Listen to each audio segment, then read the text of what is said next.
Shalom Ubracha, nous nous retrouvons avec la deuxième Mishnah du cinquième Pérek. La Mishnah vient expliquer un petit peu ce que nous avons vu dans la première Mishnah, mais le Barthénoura nous dit que le Ketzad, comment, ne vient pas vraiment expliquer. Ce n'est pas le cas de la Machloket entre Rabban Gamliel et les Chachamim. Il s'agit, dans le cas de la deuxième Mishnah, d'un seul Yabam et d'une seule femme. C'est-à-dire que Reuven était marié à une femme, Léa. Reuven est décédé sans laisser d'enfant. C'est Shimon son frère, il a un seul frère qui doit accomplir la mitzvah de Yiboum ou bien de Khalitsa. Alors, Asa Ma'amar Beibimto. Si Shimon, le frère, a fait le Ma'amar, il lui a donné des Kiddushin, c'est-à-dire qu'il a dit voilà, on va commencer la procédure du Yiboum, il lui donne d'abord des Kiddushin. Mais ensuite, Nathan Laget, il a décidé de rompre, de ne pas accomplir la mitzvah de Yiboum, donc il lui donne un get.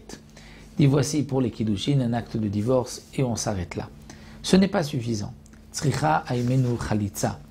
Il faut, elle a besoin de khalitza. Elle ne pourra pas, elle, se marier maintenant avec lui, étant donné qu'il lui a donné un get. Donc il a dit, je ne donne pas la possibilité au yiboum, mais malgré tout, puisqu'elle n'a pas eu ni yiboum ni khalitza, elle ne pourra pas se marier avec quelqu'un d'autre. Donc elle a besoin de khalitza, malgré le ma'amar et le get. Dans un autre cas, asa ma'amar ve khalitza. Il a d'abord fait Ma'amar, il lui a donné des Kiddushin en lui disant on va accomplir la mitzvah de Yiboum. Et ensuite il décide non de faire Khalitsa. Il ne veut pas accomplir la mitzvah de Yiboum, il fait Khalitsa.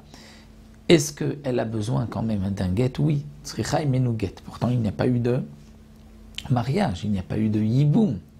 C'est vrai, mais comme il y a eu un Ma'amar, qui sont des Kiddushin, c'est un Ma'amar Midei Rabbanan, il y a un lien qui s'est créé et ce lien-là doit être rompu uniquement par un get.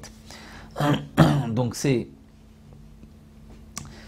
ce que la Mishnah vient nous dire ici, c'est que c'est vrai que la Khalitsa va complètement annuler donc la Zika, le lien du Yiboum, mais comme il a fait une Khalitsa, il faut maintenant un get pour enlever ces Kiddushin-là. La Khalitsa ne peut pas les enlever. Un dernier cas que nous propose la Mishnah, Asa Ma'amar ou Baal, Arezo ki mitzvatam. C'est-à-dire, il a d'abord donné des Kiddushin, et ensuite Baal a une relation, il vit avec elle. Ça, c'est la mitzvah de Yiboum qui est mitzvata. Si ensuite il veut se séparer d'elle, il n'a pas besoin de faire Khalitsa, il lui donnera un get, étant donné qu'il a accompli la mitzvah de Yiboum. Lorsque la mitzvah de Yiboum a été accomplie, comme nous l'avons vu déjà plusieurs fois, eh bien, il n'est plus nécessaire de faire Khalitsa, mais il faudra lui donner un get si cette femme veut se marier avec quelqu'un d'autre. Donc voici cette Mishnah qui est aussi simple et nous nous retrouverons pour une prochaine Mishnah, toujours dans les mêmes cas, get, ma'amar, est-ce qu'on a besoin de Khalitsa ou pas, ça nous le verrons Bezrat Hashem dans la Mishnah Gimel.